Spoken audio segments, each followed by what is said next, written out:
मेरा नाम सुधा है। मैं राज्य की सचिव हूँ और अपने फरीदाबाद जिले की सचिव हूँ। 3 महीने पहले प्रोटेस्ट किया गया, 73 दिन का प्रोटेस्ट था। उसमें मांगे जो थी वो लगभग तय की हो गई थी कि पूरी कर दी जाएगी। तो क्या रहा उसका, और अब आजकल क्या प्रोटेस्ट का मतलब है? हाँ, सभी को मालूम है जिस तरह से हमने 73 दिन की हड़ताल भी करी थी और उसमें 3 बार जो हमारे डेलीगेशन की बात सरकार के साथ हुई, उस सरकार के साथ जितनी बार भी हमारी बातचीत हुई और जो भी समझौते हुए उसको सरकार ने पूरी तरह से लागू नहीं किया। जिसमें से एक हमारी जो खुल्लर साहब से मीटिंग हुई थी, बकायदा उसमें रिटर्न का भी एक लेटर दिया गया था कि आशाओं को जो है हड़ताल का पैसा दिया जाएगा। उसमें 4000 हमारा फिक्स था आशाओं का और 2000 जो हमारे काम के पैसे थे वो भी।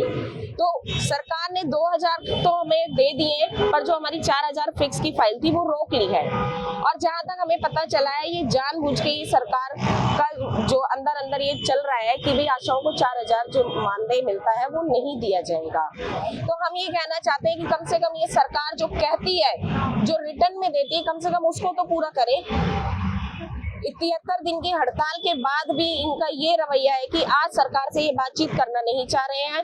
और हमें जब लास्ट टाइम जब हमारा समझौता हुआ था खट्टर साहब के साथ, उन्होंने खुद ये कहा था कि मोदी साहब जो हैं वो दिसंबर में हमारे इंसेंटिवों की घोषणा करेंगे खुद, जो कि एक मतलब वो घोषणा जो उन्होंने बार ये जोर डाल के कहा था कि ये सिर्फ केंद्र की सरकार जो है वो ये घोषणा करेगी, जो अभी तक लागू नहीं हुई है। आप लोगों को भी पता है बजट आ चुका है, पर आशाओं के लिए कोई घोषणा नहीं की गई है।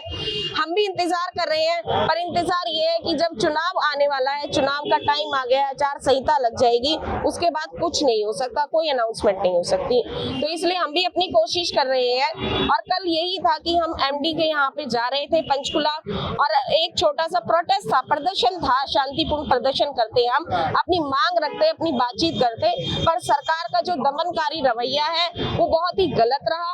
उन्होंने हर राज्य के जो नेता है, हर जिले के जो नेता हैं, उनके घर पे पुलिसों को भेजा गया, उनके घर पुलिस बैठाई और उनको नजरबंद करने की कोशिश की गई। और पंचकुला जो भी आशा वर्कर जो भी पहुंचा था उनको वहां से अरेस्ट किया गया और इधर उधर छोड़ा गया। हम इसकी बहुत निंदनीय घोषणा वो करते हैं कि इन्होंने इतना निंदनीय कार्य किया है। सरकार को ऐसा नहीं करना चाहिए। सरकार को ये सोचना चाहिए कि वो आज की डेट में ऐसी जगह पर है जहाँ चुनाव का टाइम है और इसका क्या असर जा सकता है जनता के ऊपर। तो हम यही चेतावनी देना चाहते हैं कि सरकार अपना जो ये रवैया है ये बंद करे और आशाओं के लिए जो घोषणा करनी है वो जल्द से जल्द की जाए। इतना ही कह दूंगी आप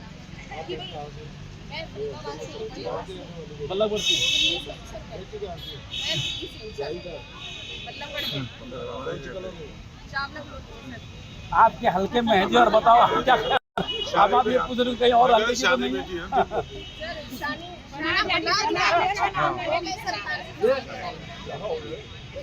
चलो हाँ, मैं वीरेंद्र सिंह डंगवाल, C2 जिला कमेटी फरीदाबाद का सेक्रेटरी।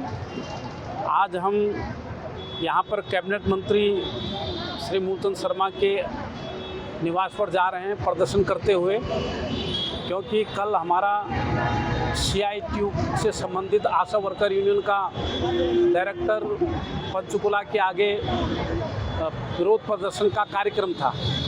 जैसी हमारी बहनें वहाँ पहुँची, CITU के लीडर वहाँ पर पहुँचे, उनको तत्काल गिरफ्तार कर लिया गया, उनके साथ दुर्व्यवहार किया गया, उन्हें दूर दराज के क्षेत्रों में छोड़ा गया।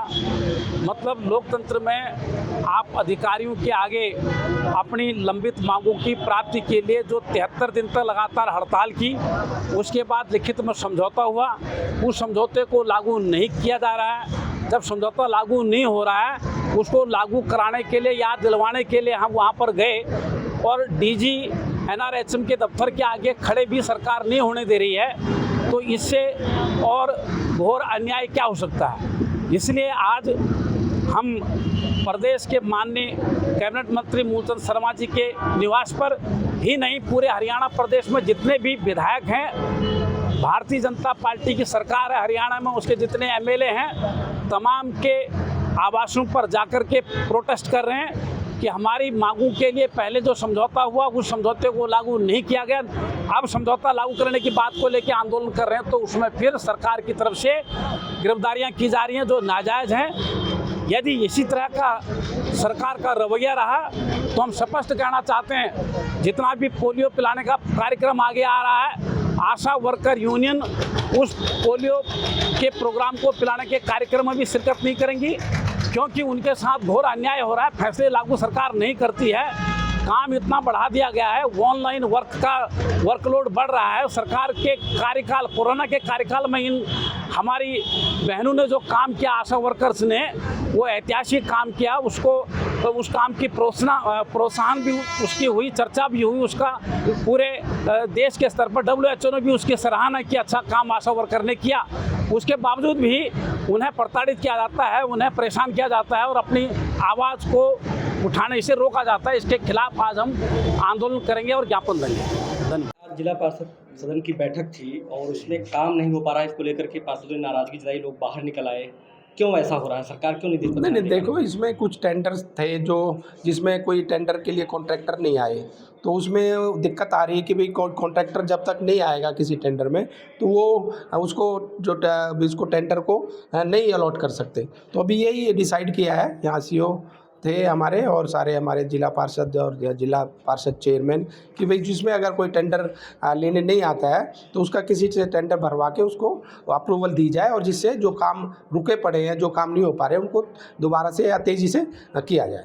बार बार आप अधिकारियों को निर्देश देते हैं कि आप जो भी काम है उसको जल्दी पूरा कराएं, क्योंकि चुनाव भी लोकसभा होने वाला है, इसको लेकर के आचार लगने वाली है। मैंने यही निर्देश दिए सभी अधिकारियों को, सभी डिपार्टमेंट के अधिकारियों को कि भाई 10 तारीख से के बाद कभी भी आचार संहिता लग सकती है, तो उससे पहले जो भी हमारे काम रुके हुए हैं, जो टेंडर हुए पड़े हैं, उनका काम को चालू किया जाए और उनके उद्घाटन करके उन जो भी है उनको पूरा किया जाए। तो अधिकारी सुन क्यों नहीं रहे? काम नहीं, उनको कहा गया, सख्त आदेश दिए गए अभी अधिकारियों को। सर, देखा गया कि मीटिंग में कि कुछ टेंडर को लेकर के जो ब्लैक लिस्ट करने के लिए बात की गई। हाँ, मैंने कहा भी जो कई कॉन्ट्रैक्टरों ने टेंडर ले लिए पर वो काम नहीं कर रहे हैं, काम चालू नहीं किया है या काम धीरे कर रहे हैं, समय ज़्यादा ले लिया है। तो मैंने ये अधिकारियों को दिए आदेश कि भी अगर जो कॉन्ट्रैक्टर टेंडर लेने के बाद टाइम बाउंड उसमें नहीं काम समय सीमा में नहीं पूरा कर रहा है तो उसके खिलाफ कार्रवाई की जाए या उसको ब्लैक लिस्ट किया जाए।